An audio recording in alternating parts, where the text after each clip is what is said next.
contrite heart is to be sorry, to be deeply sorry for whatever it is that you've done.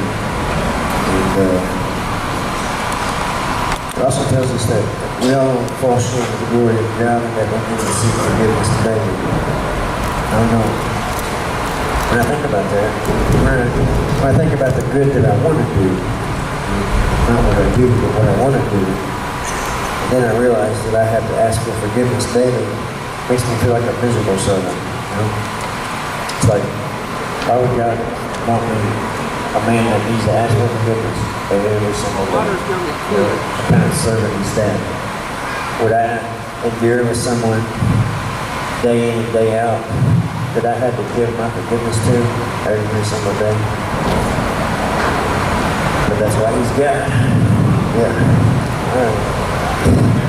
Okay, so we went over Matthew chapter 24 and all the signs that are in it. Prophecy in the past, signs of the present, and signs that are yet to pass.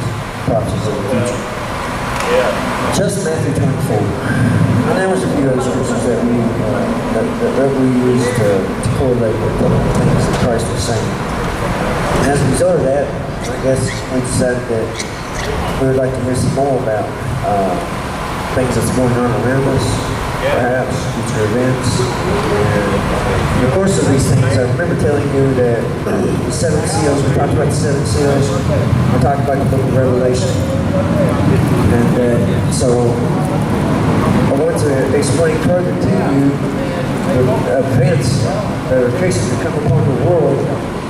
And the way to do that, first and foremost, is to explain to you why the world is the way that it is. This is explained to us in the opening of the seven seals. This might give you an idea of why everything is the way that it is right now. Those of us that are older, every generation says about the generation after them, they say, well, we didn't do those things.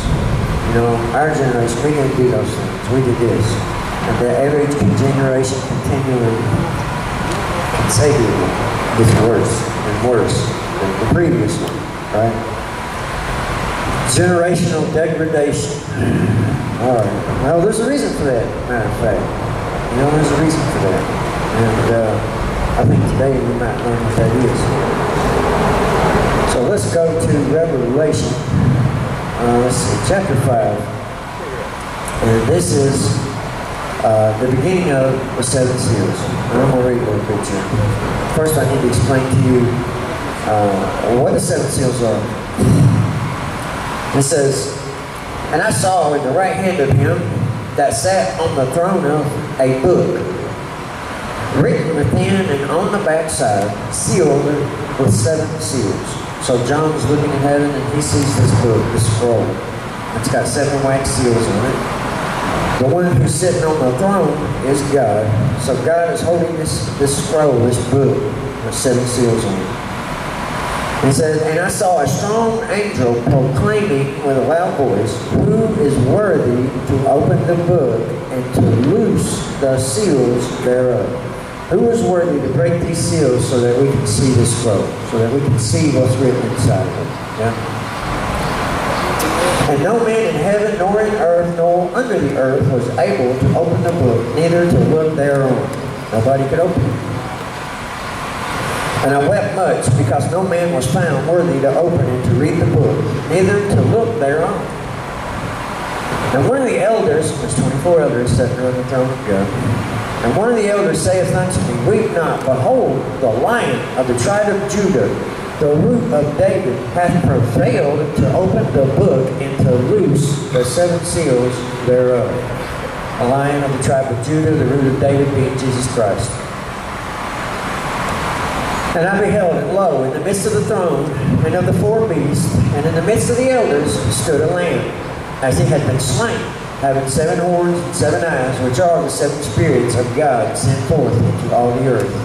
Talk about Jesus Christ. Maybe someday we'll go over what those seven spirits are. And he came and took the book out of the right hand of him that sat upon the throne. Jesus came and got the scroll. And when he had taken the book, the 4 beasts and 24 elders fell down before the Lamb, having every one of them harps and golden vials full of incense, which are the prayers of saints. And they sung a new song, saying, Thou art worthy to take the book, to open the seals thereof, for thou wast slain and hast redeemed us to God by the blood out of every kindred and tongue and people and nation, and hast made us unto our God kings and priests, and we shall reign on the earth. And you go on, they sing a little more and they pray a little more, okay? So what we see, there's this scene unfolding before us, okay? God is sitting on the throne. He's got the scroll in his hand. Nobody's able to open it, but here's the Lamb, Jesus Christ, our sacrifice, who makes us kings and priests of God. And he comes and he takes the scroll out of the hand of God because he's worthy to open this scroll. Okay? Now, you've got to understand what the scroll is. The scroll is the prophecies, the written prophecies that are the book of Revelation. The whole entire book of Revelation is found in this scroll. The 7 bowl judgments, the 7 trumpet judgments, the rise of the beast, the persecution of the church, everything, the millennial kingdom, everything that you find in the pages of Revelation after chapter 5 is written in this scroll. Now, no man would know what was written in this scroll unless the scroll had been opened. Common sense. Yeah? Okay? Now, what we're going to see today is what is happening in the world as a result of the Lamb, Jesus Christ, breaking every one of these 7 seals. Every seal on the scroll has been broken. We're not waiting for seals to be broken, brothers and sisters. They've all been broken. Because if they had not, we would not have this book we call Revelation. Do you understand what I'm saying? So all those prophetic teachers and all whatever, man, and they say we're waiting on the 6th seal or we're waiting on the 5th seal to be broken or whatever, man. No, it's already been broken. And if it hadn't, we wouldn't know what none of this says. It's just that simple. Okay? All right. Well, let's go to the first seal. It's chapter 6. And I saw when the Lamb opened one of the seals, and I heard, as it were, the noise of thunder, saying, one of the 4 beasts saying, Come and see. And I saw, and behold, a white horse, and he that sat on him had a bow, and a crown was given unto him, and he went forth, conquering and to conquer. The imagery in John's vision is very important, brothers and sisters. The Lord used these visions to John to... You ever heard that saying, a picture's worth 1,000 words? Yeah? Okay. The Lord has used this imagery to John to explain to him in much less words what's happening. Do you understand what I'm saying? Yeah? Almost every single representation of something in Revelation has been explained prior somewhere else in the Bible. All the imagery, all the animals, the beasts, all the horns, all the crowns, everything. Somewhere else in the Bible, this has been explained to us. Do you see what I'm saying? Yes. And like I told you this morning, I have been a student of prophecy from the beginning of my time reading the Word of God. Yes. Now, for some reason, I didn't have the full understanding of prophecy, and I feel like it was because I was not in full submission to God. For example, this understanding of the 7 seals. I was like everybody else. I felt like, hey, we're waiting on 6th seal to be broken. Why? Because there hasn't been a worldwide earthquake that's moved mountain and island out of their places yet. You see what I'm saying? So this seal has not been broken. Yes. But when I came into full submission to God, and I sought the kingdom of heaven before anything else, all things else was added to me. And that includes wisdom. You see what I'm saying? And that'll happen for you too, if you so choose it. Yeah? Put God first in your life and see what happens. I'm telling you. Put God first and the things of God, the things of the kingdom of heaven, first in your life before anything else, and see what happens. Yeah? Life will change. Okay. So we got this first seal. We got a white horse. We have a rider of the white horse, and in the hand of the rider of the white horse there's a bow. All right? And then a crown is given unto him. He's told to go forth, conquering and to conquer. Now, first and foremost, how many of you have seen imagery of people on white horses? Yes, of course. Lots and lots and lots of paintings and pictures of people on white horses, aren't there? Yes. And who are the kinds of people that they portray on white horses? Are they not military commanders? Generals? Yeah. Every Napoleon? George Washington? Hitler? Whether they're good or not matters not. My point is that the people on these white horses are all military commanders, generals and such. Alexander the Great. Yeah, I'm just saying, all the way back to the time, white horses, military leaders, for some reason, generals, commanders of armies. Yeah, and so for him to see a white horse, the rider on the white horse has something to do with the military, something to do with war. And that's further stated to us when he sees a bow in the hand of the rider of the white horse. A bow. A bow is a weapon of war, is it not? Yes. Okay. So he sees this white horse, the man that's sitting on it holding a bow, which is a weapon of war, which indicates war. War.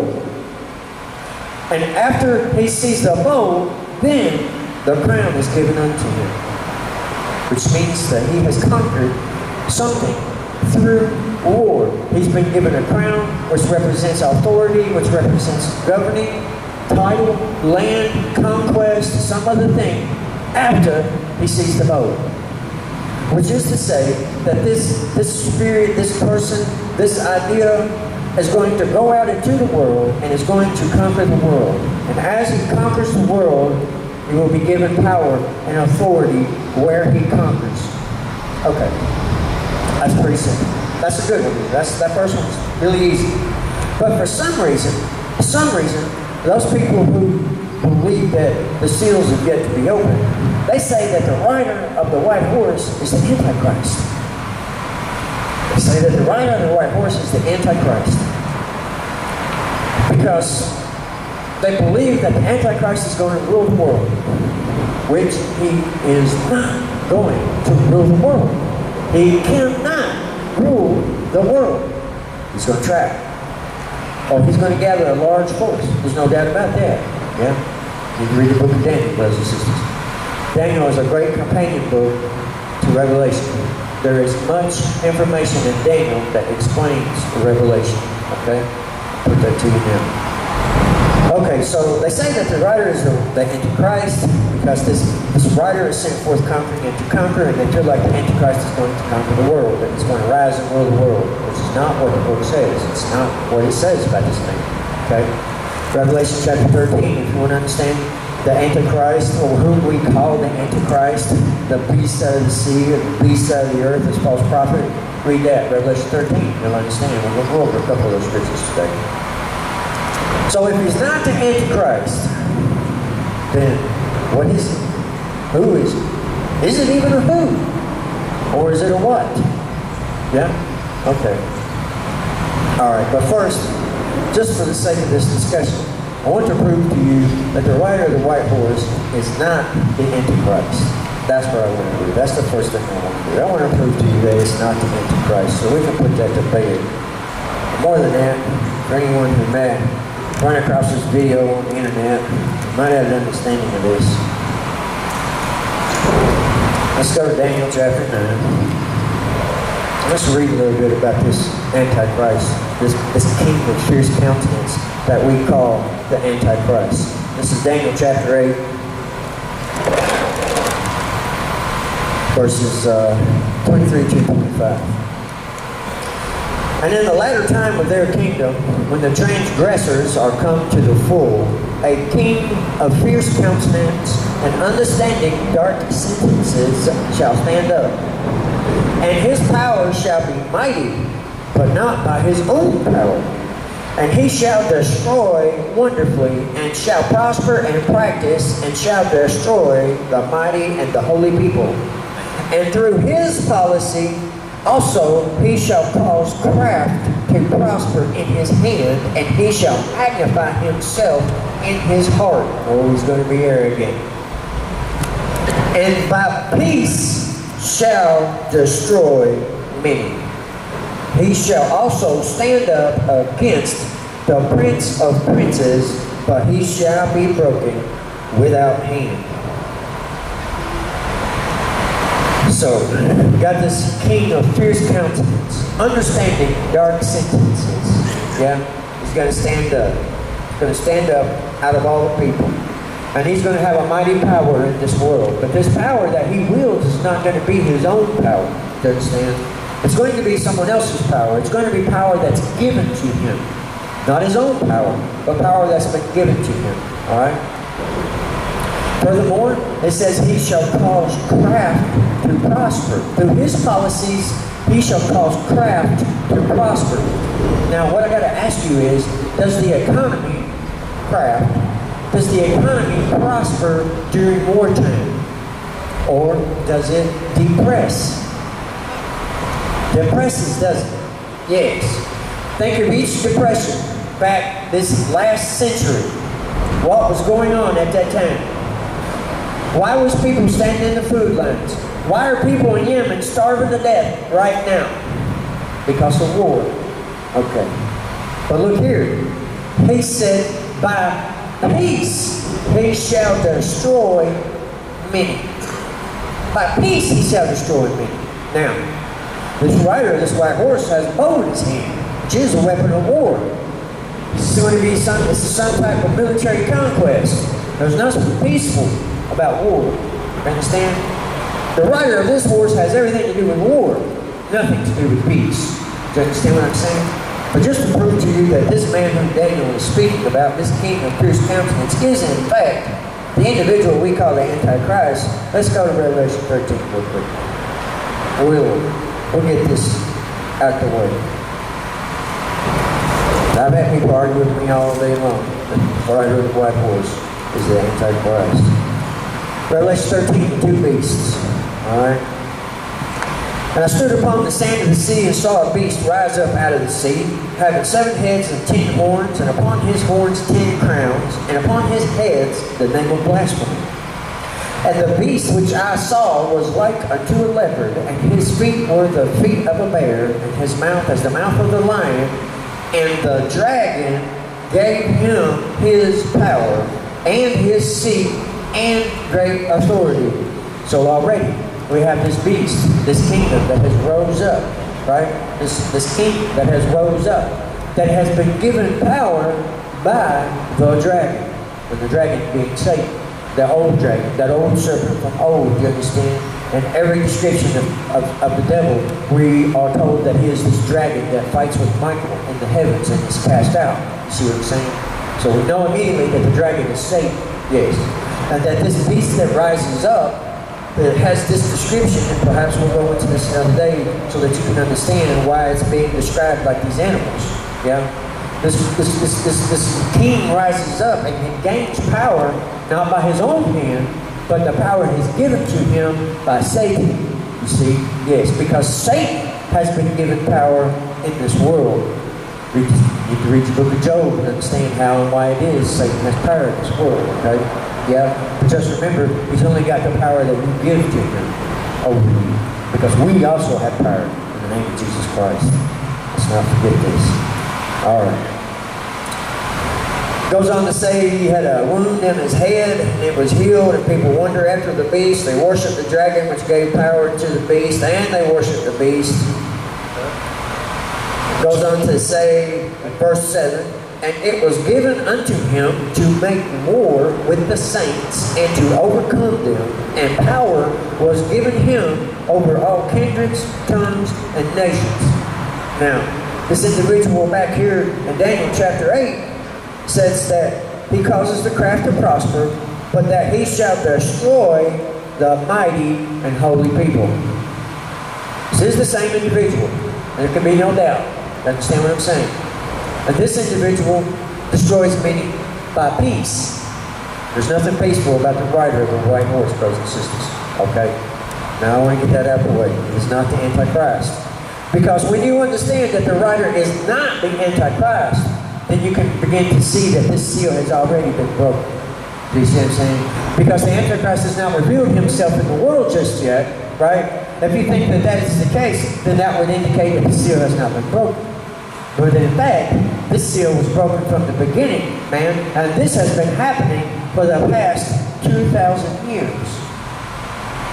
This rider of this horse has been riding through the earth for the past 2,000 years. Think about it. There has not been peace in the world since the death of Christ.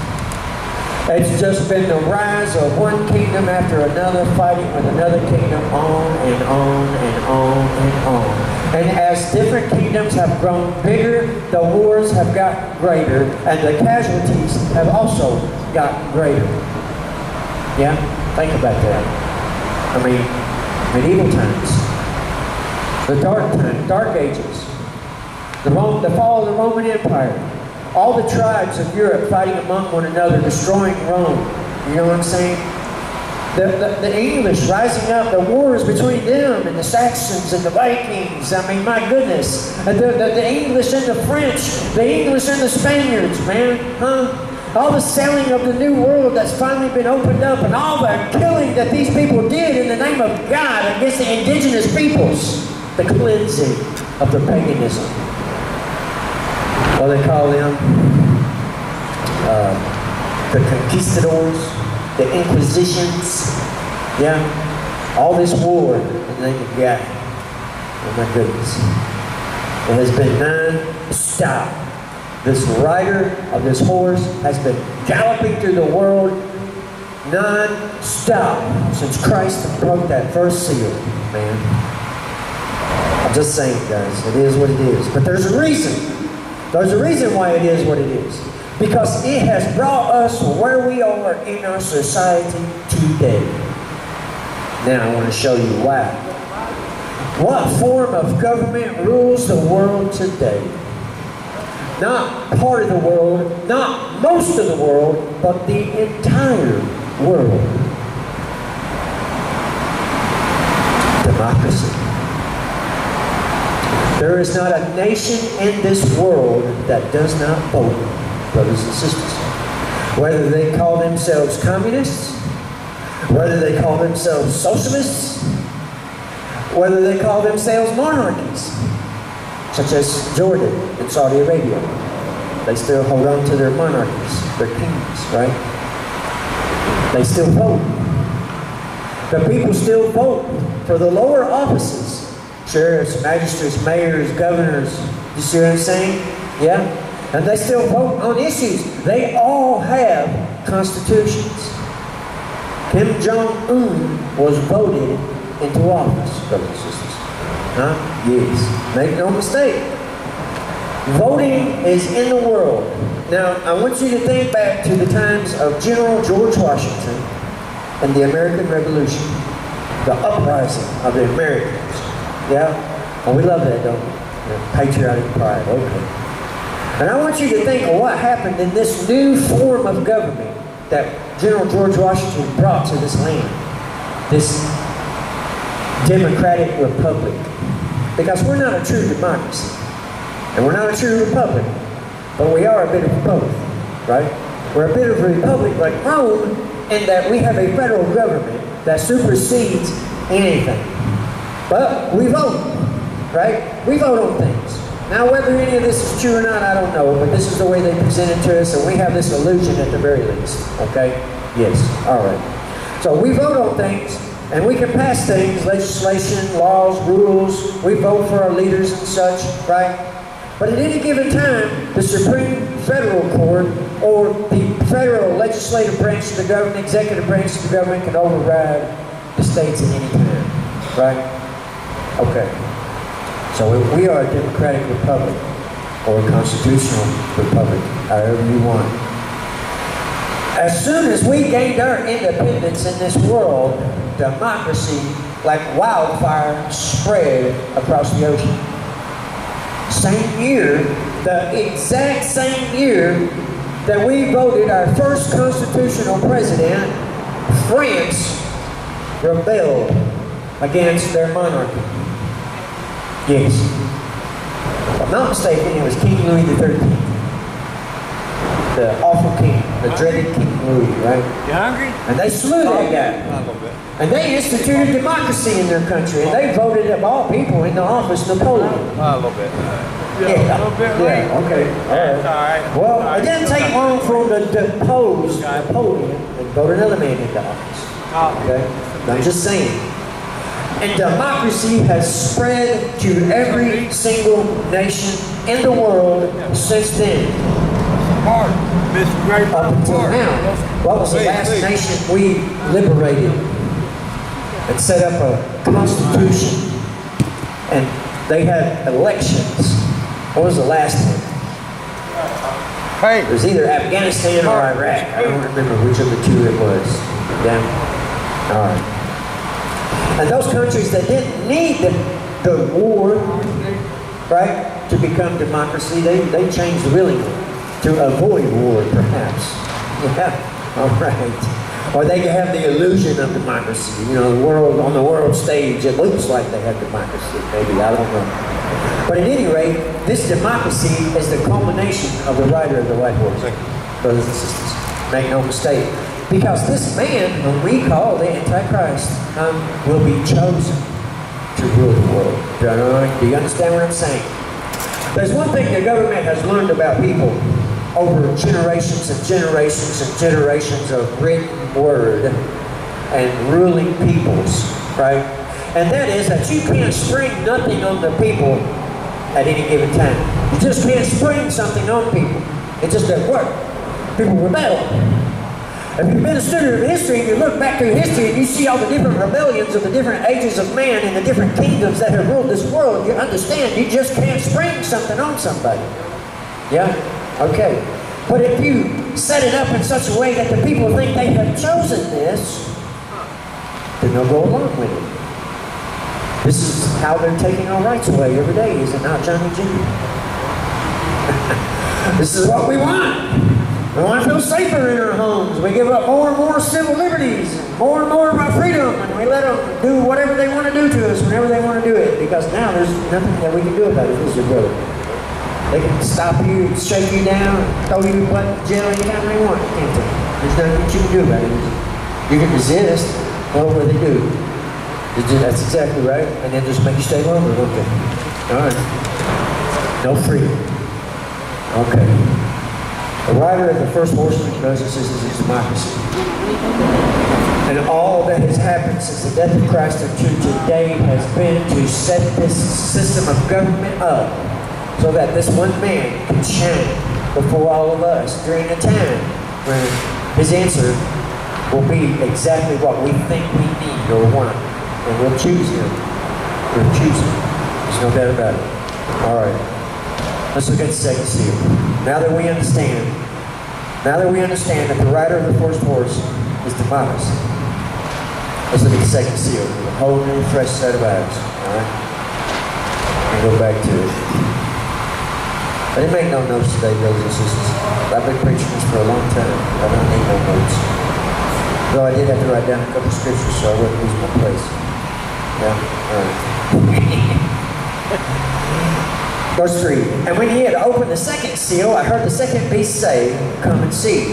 And there went out another horse that was red, and power was given to him that sat thereon to take peace from the earth, and that they should kill one another, and there was given unto him a great sword. Now, you know, now that we understand the rider of the white horse is democracy, it's really easy to figure the rest of these out. It's real easy. What's the greatest sword in the world right now? First off, what is a sword? It's a weapon of war, is it not? Weapon of war. All right. What's the greatest sword in the world right now? Nuclear bomb. What color would you associate with the nuclear bomb? Red? Yeah, me too. Yep. Now, what I gotta ask you is, what nation can stand against a nuclear attack? Not even a nation that possesses a nuclear bomb. Yeah? I mean, ain't that what everybody's working on right now? A way to defend from a nuclear attack, missile defense systems and such? Yeah? Everybody's trying to figure out a way to do this. Stop the bombs from going off. Yeah? Okay. So the rider of the second horse, man. This is a nuclear weapon. What country manufactured nuclear technology? United States of America? Did we drop the bomb on Hiroshima and Nagasaki? Atomic technology, atomic energy? Did we not do this? Did we not also institute democracy? All right, it's starting to come together. You know, the Lord uses every single empire that has ever existed for a purpose. He used the Egyptians to enslave the Hebrews. Yeah? He raised the Egyptians up, made them wealthy, made them powerful, and he used them so that he could prove to his people his power. This is the reason why Pharaoh refused to let the people go. The Lord hardened his heart. See what I'm saying? Yeah. What did he use the Romans for? Did he use the Romans for the same reason he used the Egyptians? Did he use the Romans to oppress his people, Israel? Babylonians? Assyrians? Every empire that's ever rose in this world, he has used for his purposes? They did. See that? Huh? I'm just saying, guys. You don't think the Lord isn't using this country too? Alright, I'm just saying. So we invented atomic energy, a great sword, and we have used it successfully, I might add, against a couple of places. But think about this. Since the world has been witness to this sword, who has been able to stand against it? When did Russia become, or excuse me, when did the USSR become not the USSR anymore? The Berlin Wall fell, yeah? There wasn't even one bomb drop, was it? No. It was just simply the threat of nuclear annihilation. Just the threat of this great sword takes the peace of any land we want. Any way of life that we want. Most recently, North Korea. Yeah? Wars and rumors of wars. Oh my goodness. All last year, that's all it was rhetoric back and forth between Rocket Man and Donald Trump. Huh? Yeah, I'm just saying, yeah, it's hilarious. It is hilarious. Yeah, think about that. Wars and rumors of wars. Man, it was every single day. We're going to war. We're going to war. He's going to shoot a missile at us. He's going to shoot a missile at us. Huh? Yeah. And then what happened? He caved. Rocket Man caved. Yeah. He signed some treaty or whatever. They got some kind of thing going on. I don't know how well it'll last. I don't know. I'm just saying, he caved. Ain't nobody going to stand up to the sword we got, man. Huh? Nobody can stand up to this sword. All right. I mean, you know, our technology has evolved a couple different times since Hiroshima and Nagasaki. Yeah. We went from a 15, what was it, a 5 or a 10 megaton bomb to a 50 and 100 megaton bomb. All right, man. And then there's other nations that possess this sword too now. Think about it. You know, I'm just kidding. All right. And these nations can take the peace from any other nation that don't have this sword. Or are not allied with those countries who have this sword. Right? Okay. All those other little countries never stood a chance. This is the reason why they're being occupied right now. Afghanistan, Iraq, Pakistan, all these places. Right? It's only those countries now that possess their own nuclear weapons that are not being occupied or messed with by other nations in this world. Think about this. How many colonies did Britain have across the world? How many colonies did they have? How many places were colonized by the Brits? And how many did they give up after the dropping of the atomic bombs? All of them. All of them they gave up. Hong Kong being the last one. In the 50s. Yes. So this great sword can take the peace from the world. And it is nuclear technology, brothers and sisters. Make no mistake. Let's look at the third seal. And when he had opened the third seal, I heard the third beast say, "Come and see." And I beheld, and lo, a black horse, and he that sat on him had a pair of balances in his hand. And I heard a voice in the midst of the four beasts say, "A measure of wheat for a penny, and 3 measures of barley for a penny. And see thou hurt not the oil and the wine." A black horse. The rider had a pair of scales in his hand. How many of you have used a pair of scales to weigh something? Yeah, okay. Right? They're made all different kinds of scales. Now, let me break this down to you just a little bit. All right? We need to understand this imagery that we're seeing so that we can understand what's going on. In the old days, there were so many different countries, right? And every country had its own coin. Okay. Whatever size it was, you know, whatever. What you had to know was the purity of the coin. And to trust that in the people who were trading from one country to another country, right? And so what the traders would do is they would have scales. Now, they know how much they're charging for their own goods in their own currency. Right? Because all currencies were gold and silver, some kind of metal, some precious metals, useful metals. It didn't have to be precious or what we consider precious. It didn't have to be gold and silver. It could have been copper. It could have been iron. You see what I'm saying? Metal was very useful. Yeah. All kinds was very useful. All metal was very useful. Yes. And so it didn't matter what metal you were trading. The vendor knew how much his product was worth in every kind. So that as you come from your nation carrying your metals, your goods, your coins, you go to another country to trade your goods to this man or to sell or buy and trade currencies, you had to have such scales. Right? You would take what your goods was worth in the currency that this man had, whether it was gold, or whether it was silver, or copper, or iron, it didn't matter. Right? And you would put how much it was worth of your own currency on one side of the scale. And then he would continue adding on his side of the scale until the balances were even. This is how they knew they had a fair trade. Right? Okay. And that, brothers and sisters, is economy. Is it not? This is the buying and selling, the fair trade. Now, isn't that one of the things going on in the world right now with Donald Trump? Exactly right now, man. We're getting unfair trades. Imposing tariffs and taxes, just all kinds of stuff going on right now. Yeah? Okay. It feels like America's not getting a fair trade. We have trade deficits with all these countries and stuff. Yeah? Okay. He's saying the balances aren't fair. All right. So we see a system of economy. That's what their black horses represent. But more than that,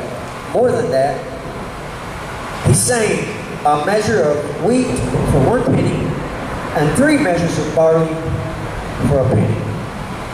Now I understand, you know, and I think this has been lost on a lot of people over time, because when this was written, the economy has changed so dramatically, you understand what I'm saying?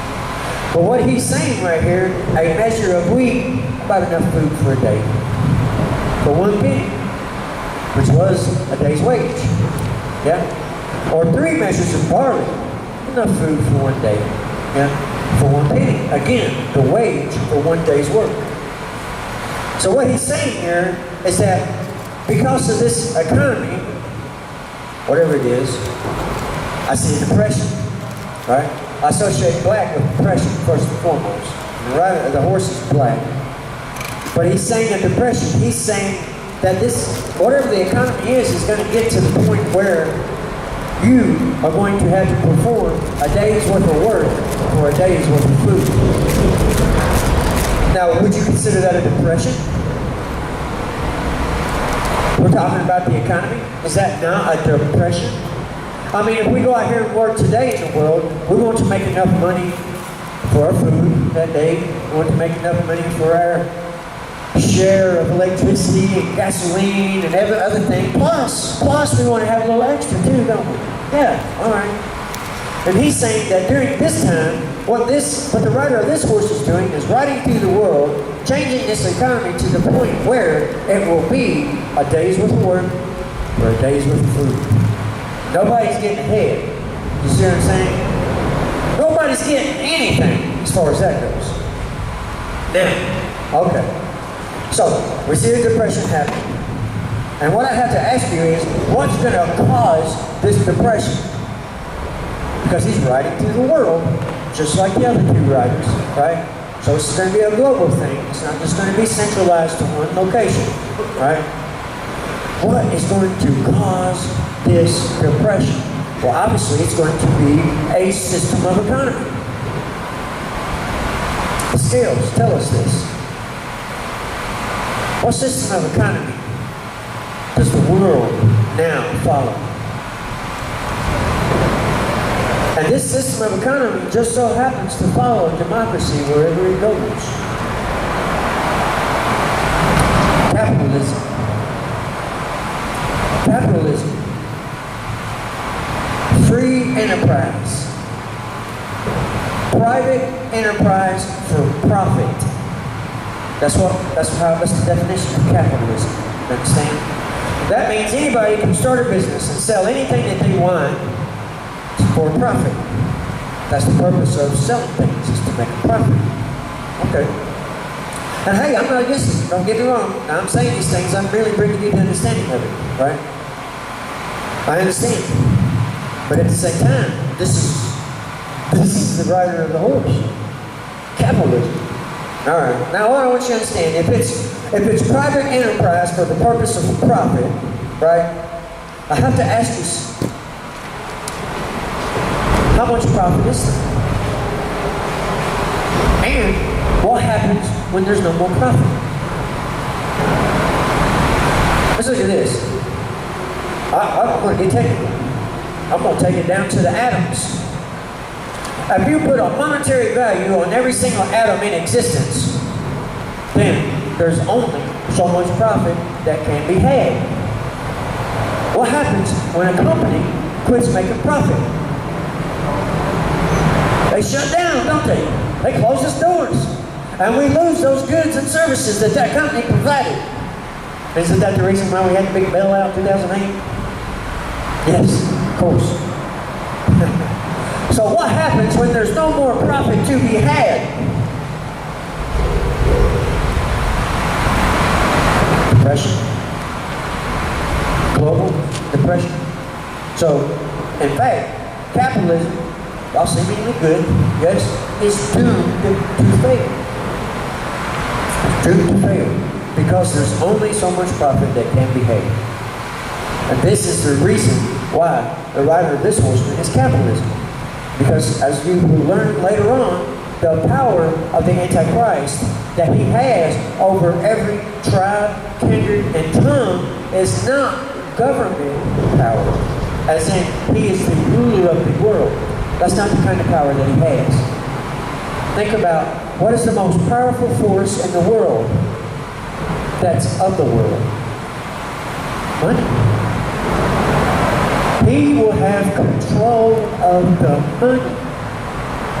And by controlling the economy, because think about it, this is how we participate in the economy, through money, right? Because without money, without currency, you can't participate in the economy. And you don't have a civil right that says you have a right to money. No, it's a privilege that you enjoy to participate in the economy, to be able to buy and sell goods. Think about that. You know, a lot of people don't look at it that way. They don't look at it that way. I've never thought about it in this manner. But what happens when this man rises And whatever system of currency that we're using, whether it be some cryptocurrency, some blockchain currency, some microchip in your hand, who cares what it is? But what happens when this one man is in full control of it? And he decides one day that he wants everybody in the world to worship him because he feels like he's God. And he says, if you don't worship me, you cannot buy food anymore. You can't feed your kids unless you bow down at my feet. Because all I got to do is push this button and it turns off your bank account. Your cards no longer work. Your microchip no longer works. The automatic locking door that your microchip unlocks no longer works. You can't get into your house. You can't start your car. You can't access your phone. Capitalism is the rider of the black horse, brothers and sisters. The third horse, certain capitalism. Make no mistake. And it's doomed to fail. We're soon to see a global depression. I mean, I'll be honest with you, right before Trump became president, it looked like it was going to happen.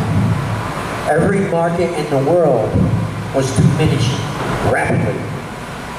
Every single market in the world was diminishing. And I know there seems to have been some turnaround in the stock markets, and I put no trust in it, I put no faith in it, I really don't care. And the markets have went way up in America. It's the highest it's ever been of all time. Maybe Trump did that, I don't know, and I really don't care. But I do know that it is merely an illusion. There's no such thing as the stock market, man. It's just a way for them to rob you. You put your money in your 401k, right? Yeah? Okay. Now what happens to that money? They take your money and they play with it in the stock market and they flip it and flip it and flip it. That's right. They invest in this and they invest in that. And they keep all the profit off of your money, you know. Hopefully you don't lose your money, but it's possible that you can lose your money. You know what I'm saying? I'm sure many people that worked prior to 2008 who lost thousands and thousands and thousands of dollars in their 401ks understand this. You know? Now, at least. Okay. Yeah, it's an illusion, brothers and sisters. It's just an illusion, you know? And each time they have these bubbles, right? The bubbles that burst, the housing bubble, the internet bubble, oh my God, the bubbles, yeah. It's just a legal way for them to rob you of all your money that you've been saving. Why? They don't want you up, they want you down. They need you going to work every single day, paying your taxes, participating in their economy, being slaves to their currency, not to your king. That's what they need. Because they can't rule the world any other way. They're not gods. They can't make things materialize out of nothing. Huh? Yeah. So they have to hold something over your head. And this is the reason why you can't go anywhere in the world now and trade for anything unless you're trading currency. Think about that.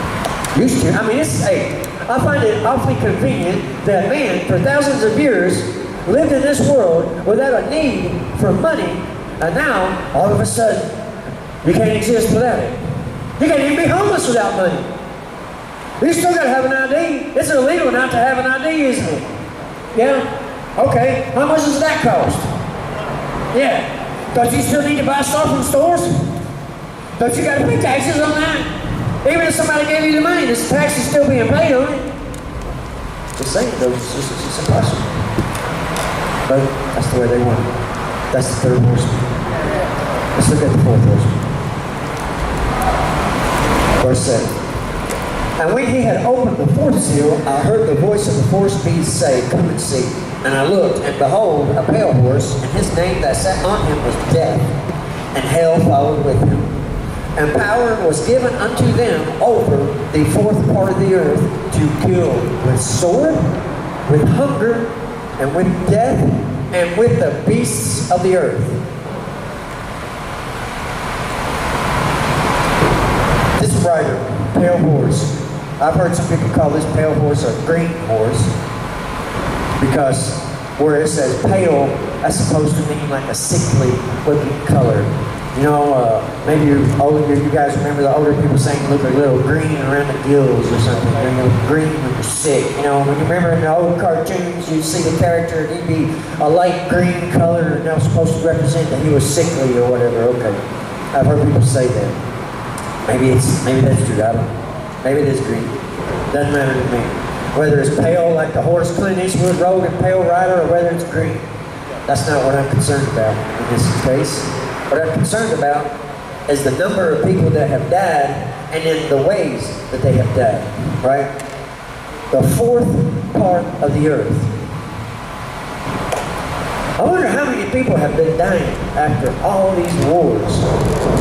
Because it said with sword, right? And we know that sword is a result of war. Sword is what we use to fight wars with, right? How many people have died as a result of wars? If you sat down and took the time to study this and research this, you would find that the casualties from the last 2 world wars in the East amounted to a quarter of the population. If you took the time to study this, you would see this. But millions and millions and millions of people, and I'm not just talking about those people who died on the battlefield, right? I'm talking about those people who were casualties. I'm talking about those people that went through the labor camps, the prison camps, and the extermination camps. I'm talking about every single person that died as a result of his sword. More than that, he said people would die from hunger. Now, hunger can be caused from a couple of different things. One, God can cause that hunger through famine, through drought, right? Through pestilence, you know, vermin on the crops. Yeah, all kinds of ways. All right, that's one way. But hunger can also be caused through war. Because all the food is being taken to the troops instead of the people. Yemen's experiencing that right now, aren't they? Millions of people ready to die from starvation in Yemen because they can't get no food. Whether it be because they can't get the food through the battle lines, or whether it be because the soldiers themselves is not giving the food up because they needed to fight. Whatever the reason is, it's a result of war, but also what God does. And he said that he would kill them with the beasts of the earth. Now, I'll be honest with you, for a long time I've come to understand that this was animal attacks, right? Okay. And it could be, it is. I mean, animals do attack people and kill people all the time. It happens. You know? And even lately, it seems like there's an increase of this. But when he opened my eyes and showed me this, I came to understand how and the people of the earth was being killed by the beasts of the earth. And it's been happening all throughout history. Does anybody know how many people died during the Black Plague? Or the smallpox plague? Does anybody know that these diseases are caused by animals? Rabies, H1N1, swine flu, mad cow disease, encephalitis, sheep liver flus, Spanish flu, all these different epidemics and pandemics that has happened all throughout time has been caused by an animal. Whether it was a flea, a chicken, a cow, a pig, a fish, and they have killed lots and lots and lots of people. Of course, there's no way to sit and go back that far and try to determine the numbers of death compared to the total populations. It's impossible, obviously. But people have been dying, and not just a little bit, by the beasts of the earth since this seal was opened. Especially since this seal was opened, because before that, famines were caused by locusts. Right? Droughts and locusts, usually in combination with one another. If you read your Exodus, man, you'll see the locust was coming. Plagues of locusts eating the crops was coming. You know, this is how God judged people. You know what I'm saying? All right. Or this is how he forced people to move from one area to another area to do his will. You know, he's got a plan. Trust me. His plan's going to come to fruition. All right. But more than that, this death, right? This fourth horseman. When you think about the chaos that each of the 3 previous horsemen caused, the first horseman, chaos in the government, chaotic government, right? The second horseman, chaos of war. And Christ even tells us, wars and rumors of war will be signs of his return. And they've been with us for a long time. And of course, they've been steadily increasing as time has gone by. Yeah, especially the rumors. The third horseman, the economy. Started out, this country, you could buy just about anything you needed to do you for a whole month, 50 cents. All right. And it's just suddenly, it's worse, doesn't it? Is it because the effort that it takes to produce the things is more? No, that's not the reason for inflation. No, it's to keep capitalism going. Inflation. Raising minimum wage, then raising the price of everything, then raising minimum wage again, then raising the price of everything again. You know, with the right hand, they're giving you money, with the left hand, they're taking it from you. You see what I'm saying? Yeah. If you're only looking at the right hand, gimme. You ain't looking at the left hand. All right. So these three horsemen is creating chaos in this society that we have created for ourselves, right? The society that we live in is a society that we have created for ourselves. This is a society that we have chosen for ourselves. This is the society that we have begged and screamed and kicked and cried for the last 2,000 years. That's mankind. Maybe not individuals. Yeah? Okay. And now here it is. And it's still in chaos. There's no order. They're constantly keeping us divided from one another. No unison. No unity. Why? No love for God. No understanding of His Word. Do you think that if every single person knew what was going on in this world and decided to let it be just that, and instead choose the things of heaven, I wonder how many of us would have peace? I just wonder how many of us would have peace. How many of us would not care about running to the bank to get a loan to buy all these things? Or credit cards to buy all these things? Or work 10, 12, 16 hours a day to have all these things? I wonder how many of us would live a much more fruitful life? Less stress? I don't know. But that's not my point today. Today my point is to show you these four horsemen have been riding for a long, long time.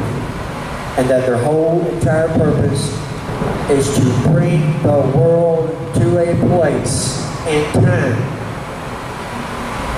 that these events of the last 7 years will unfold in, or can unfold in. God is the sustainer of everything, guys. It's His plan, and it was set into motion from the beginning. From the moment He said, "Let there be light," He knew how everything was going to go. And when He set the world in motion, when He set the universe in motion, He set it on a clock where everything is going to happen just in its right time. This is in His hands. Do we blame God for our suffering? Well, no. Just because He knew it ahead of time doesn't mean He's the one that caused it. It just means that He knew the choices that every single person that was ever going to live was going to make. And He manufactured everything. He orchestrated every single thing that would bring every single person to a point in their life where they would be forced to look Him in the eyes. No more running. Maybe some of you have had that moment. Maybe that's the reason why you're here. Yeah? Well, these horsemen are bringing the entire world to this moment. This moment. And like I've shown you, every single person is going to see the return of Jesus Christ for His people in the clouds. Everybody will see and know that they missed the visitation. Just like the Hebrew people missed their visitation when Christ came. Yeah? Okay. So I also want to show you about these horsemen real quickly, guys. Real quickly. I want to show you that these horsemen, this is not nothing new. These horsemen have been riding in the world since the beginning. Since way, way, way back. They have a job. They have a purpose. Okay? They've always had a purpose. It's just that, in this case, their purpose has changed. Yeah? Okay. Let's look at Ezekiel chapter 14. I think this is when we get our first mention of these 4 horses.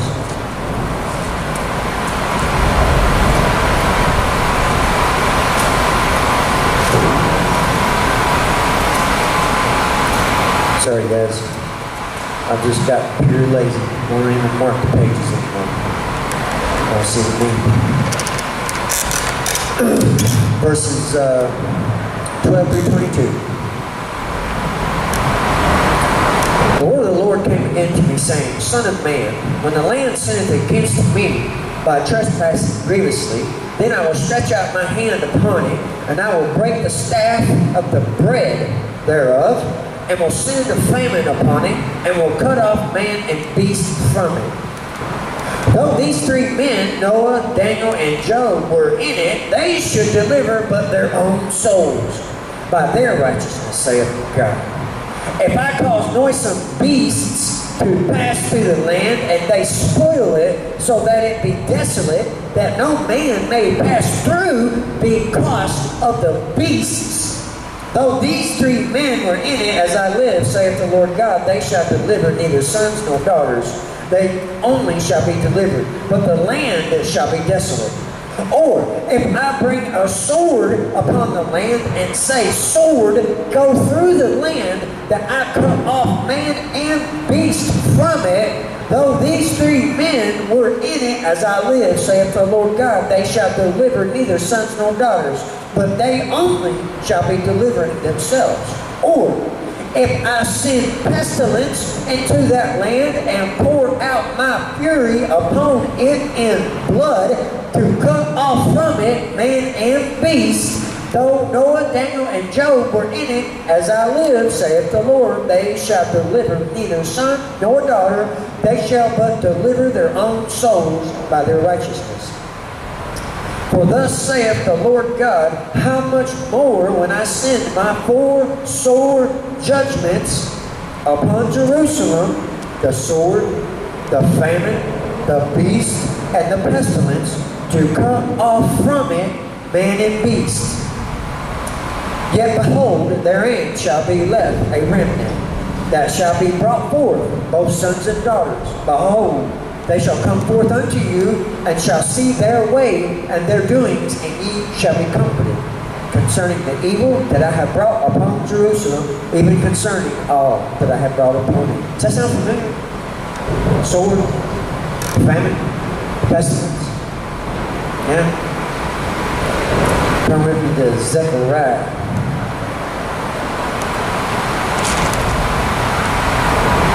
Chapter 1. Now, Zechariah is what they call a lesser prophet, right? And the reason they call him a lesser prophet is because he was not a prophet to one of the kings, such as Ezekiel, Isaiah, and Jeremiah, right? They were prophets after the destruction, after the Babylonian captivity, all right? Yes. So they called them the lesser prophets. But Zechariah had 10 visions, all right? And his whole book is concerning these 10 visions, all right? If you want to read it, It's a short book. There's a lot of good information in Zechariah, especially concerning the millennial kingdom. Yeah? This kingdom that Christ is going to come and establish in this world. This is verses 7 through 11. Upon the 24th day of the 11th month, which is the month of Sepha, in the 2nd year of Darius. Now Darius was the king of Persia who released the Hebrew people from the Babylonian captivity. All right. Actually, Darius was the son of Cyrus the Great who released these people. Darius was the one that commanded the rebuilding of Jerusalem. Okay? Came the word of the Lord unto Zechariah, the son of Berechiah, the son of Iddo, the prophet, saying, I saw by night, and behold, a man riding upon a red horse. And he stood among the myrtle trees that were in the bottom. And behind him were there red horses, speckled and white. Then said I, O my Lord, what are these? And the angel that talked with me said unto me, I will show thee what these be. And the man that stood among the myrtle trees answered and said, These are they whom the Lord hath sent to walk to and fro through the earth.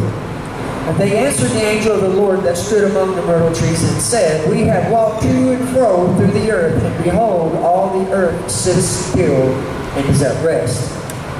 That's all I'm going to read of that. Just to let you know that these horsemen, these horses, they've been around. And they've always had purpose in this world. And that purpose has been to go to and fro, back and forth in the world. To carry out God's will, or to be watchers of the world. You see what I'm saying? Yes? You know, there's a couple different kinds of angels, right? And of course you won't find this information in this book. But there's a couple different kinds of angels, beyond the names of them being seraphims and cherubims, okay? Yeah? There's travelers and there's watchers. Everybody heard of a guardian angel? He's a watcher. He watches you. Everybody's got their own. Yeah? Okay. Then there's travelers. And the travelers travels back and forth, to and fro, carrying the information that the watchers are gathering. You see what I'm saying? We can't see none of this going on around us, and yet it is always going on. It never stops. They never sleep because they're never tired. Their bodies are different than ours. Our bodies require rest. Theirs does not. You understand? Okay? All right. These horsemen have been traveling to and fro in the earth from the beginning, and they have a purpose. And so that these horsemen are not a result of the seals, right? But their jobs, their duties is a result of the seals. Because, like I said, as Christ broke the seals, it set into motion these 7 things that John sees. And we're going to go over the other 3 next week. Alright? We'll go over the other 3 next week. We'll go over the 5th, the 6th, and the final 7th seal. Alright? We truly need to have an understanding of the 5th and 6th seal at least. The 7th seal is pretty self-explanatory, but the 5th and 6th we need to have a full understanding of if we are to understand what Christ has told us in Matthew 24 about His second coming. Alright? Also, if we are to understand what the 144,000 are, who the 144,000 are, and what their purpose are. Because their purpose and our purpose are 2 totally different things. Okay. Alright, guys. The seals have been broken. Everything is set into motion when Christ opened the scroll and revealed what we call revelation to John, the Revelator. Alright? Everything has been set into motion. It's already happening. And it's been happening. It's been happening for all this time. It's just that right now, what we're seeing today is the culmination of all this writing back and forth in the earth. We're seeing the pinnacle of each one of these horsemen's job. And the fulfillment of the 4th horseman is going to happen when society finally breaks down. When it finally breaks down. When nobody trusts the government anymore. Which is almost, we're almost there now. I mean, think about it. I mean, how many of you trust the government? I'm just saying. I mean, you know, think about this. They're on television every day. All this bickering and nitpicking and lying and whining back and forth, finger pointing and all the lies and the mistakes that they have. Nobody trusts the government. Chaos. It's chaos right now. And it's not just in this country, it's all over the world. Yeah, all right. We're seeing the fulfillment of the 4th horseman will be when society finally breaks down and people will be killing each other in the streets over a loaf of bread. Well, I mean, when it just plumb breaks down. I think some people call it crap hitting the fan, right? Just, yeah, you know, your Tuesday preppers are, you know, they're prepping for this event, you know what I'm saying? Yeah, okay. And there's so many different ways that this event can happen. Well, if you read Revelation closely, you'll see how and why this event's going to happen. This stuff hitting the fan or whatever, you know? Yeah. And it might not be what some people believe, yeah? Okay? Maybe we'll go into that some other time. But next week, we're going to go over the 5th, 6th, and 7th seals. Perhaps we'll move on to Revelation 12 and 13, because I went over some prophecy that had been fulfilled at the beginning of this, and we looked at the destruction of the temple, desolation of the land of Israel, the restoration of the land of Israel, and the restoration of the people, because nobody can deny these things. Right? Okay. But there's another prophecy that just happened last year. Huge, that got fulfilled in the signs in the sky, in the heavens. This is Revelation chapter 12. If you got time, you want to check that out, look into that, read up on that, and see what that is. Yeah? Alright? This sign in the heavens happened last year, August, as a matter of fact, last August. Right after the solar eclipse. Right? Remember the solar eclipse? Went all the way across the nation. Okay. Guys, this is real. This stuff is real. This is not something that I've just made up. This is not stuff that I've sat around and put together by listening to the stories of, other people and stuff, and just decided that this is what I wanted to bring to you today. This is the stuff that I have received with tears in my eyes, but gladness in my heart at the same time, And I bring it to you because I feel like some of you are ready. Some of you are desiring to work for the Lord, and some of you need ammunition. Whomever it is that's crossing paths with. And everybody's got an eye open to something. Everybody's got an eye open to something. Yeah. You never know what can bring a person to turn to God. Whether it be something going on around them, in them, written in this book. There's just so many different ways. It's been real. Alright. So this is the reason why I bring it to you.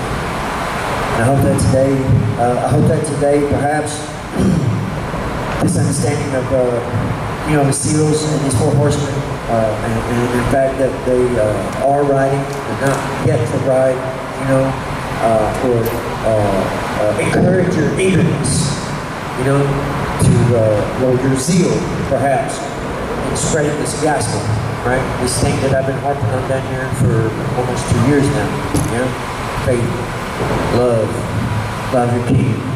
Do His commandments, obey His commandments, obey God's commandments, teach the commandments to others, show other people the love of God through the obeying of the commandments. Because if you obey Christ's commandments, you will be sharing the love of God with other people, because Christ's commandments are commanding us to good works. It's not like God's commandments where God is commanding us to not do something. Christ is commanding us to do something. You see what I'm saying? And love is an action. Alright guys, let's go to the Lord and close.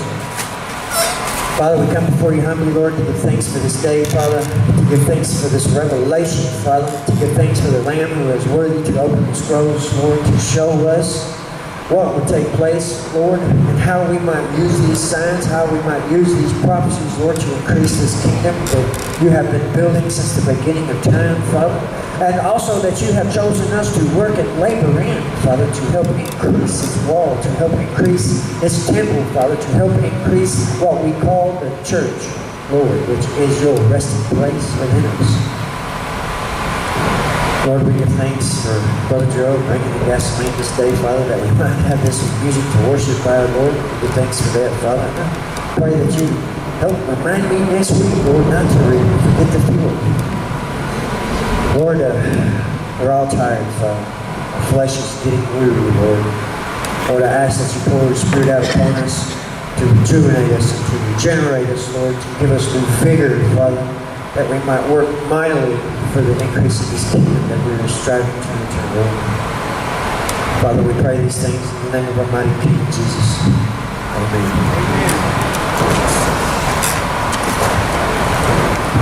Got some sacraments, some signs.